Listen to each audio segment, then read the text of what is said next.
Welcome to தமிழன் recipe. இன்றைக்கி நம்ம என்ன பார்க்க போகிறோன்னா, ஒரு சூப்பரான டேஸ்டான சிக்கன் குருமா எப்படி செய்கிறது அப்படிங்கிறது தான் பார்க்க போகிறோம்.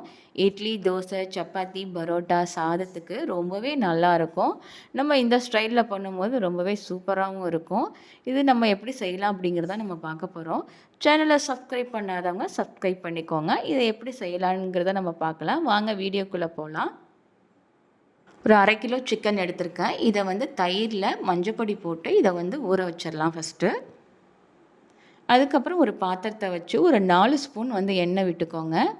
எண்ணெய் காஞ்சதும் நம்ம வச்சுருக்கிற பட்டை 1, ஏலக்காய் 3, கிராம்பு 5, பிரியாணி இலை 1, அன்னாசிப்பூ 1, இது எல்லாத்தையும் நம்ம போட்ட பிறகு பெரிய வெங்காயம் 2 கட் பண்ணது, பச்சை மிளகாய் 1 கட் பண்ணது, இதையும் வந்து நம்ம எண்ணெயில் போட்டு நம்ம நல்லா வதக்கலாம்.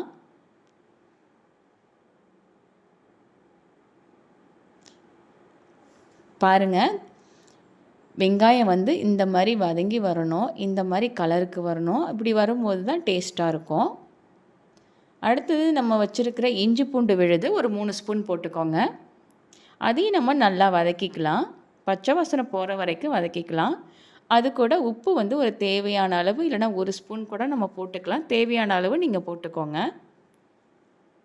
அதையும் நம்ம போட்டு நல்லா வதக்கலாம். நம்ம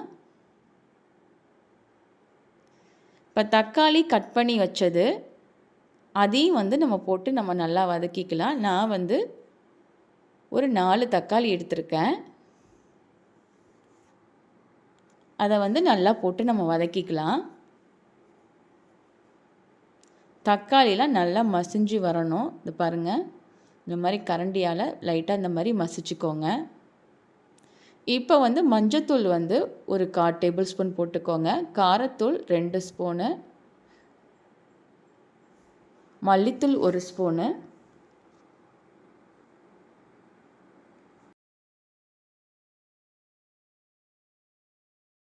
கரம் மசாலா ஒரு 1/4 டேபிள் ஸ்பூன் போட்டுக்கோங்க. இப்போ இது கூட மிளகுத்தூள், சீரகத்தூள், சோம்புத்தூள் இது எல்லாமே 1/4 டேபிள்ஸ் போட்டுக்கோங்க.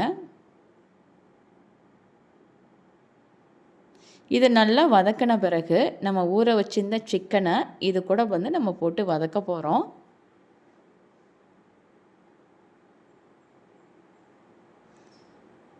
பாருங்கள், சிக்கனில் வந்து இந்த மசாலாலாம் எல்லாம் ஒன்று சேரணும். அப்போ தான் டேஸ்ட்டு கொடுக்கும். இதை வந்து நீங்கள் நல்லா வதக்குங்க. இதை வந்து மூடி போட்டு நம்ம மீடியம் ஃப்ளேமில் வச்சு ஒரு 10 நிமிஷம் நம்ம வந்து வேக விடலாம். இந்த மாதிரி வந்து எண்ணெய் வந்து பிரிஞ்சு வரணும், மேலே வரணும். இதை வந்து அடி பிடிக்காத அளவுக்கு நம்ம நல்லா கிளறி விட்டுக்கலாம்.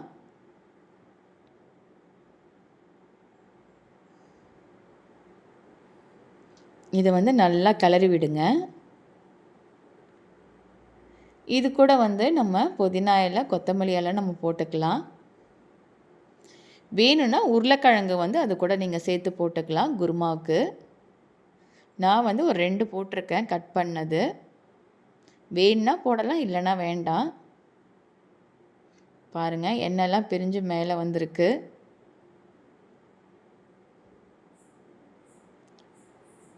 இந்த டைமில் வந்து 1/2 கப்பு வந்து தேங்காயும் 3 முந்திரியும் கசகசா ஒரு 1/4 டேபிள் ஸ்பூன் போட்டு இதை வந்து மிக்சியில் அரைச்சி இது கூட நம்ம சேர்த்துக்கலாம். இதை எல்லாத்தையும் நம்ம மிக்ஸ் பண்ண பிறகு தண்ணி வந்து ஒரு கப்பு நம்ம விட்டுக்கலாம். இல்லைன்னா 2 கப்பு கூட நம்ம தண்ணி ஊற்றிக்கலாம். இல்லைன்னா ரொம்ப திக்காக இருக்கும்.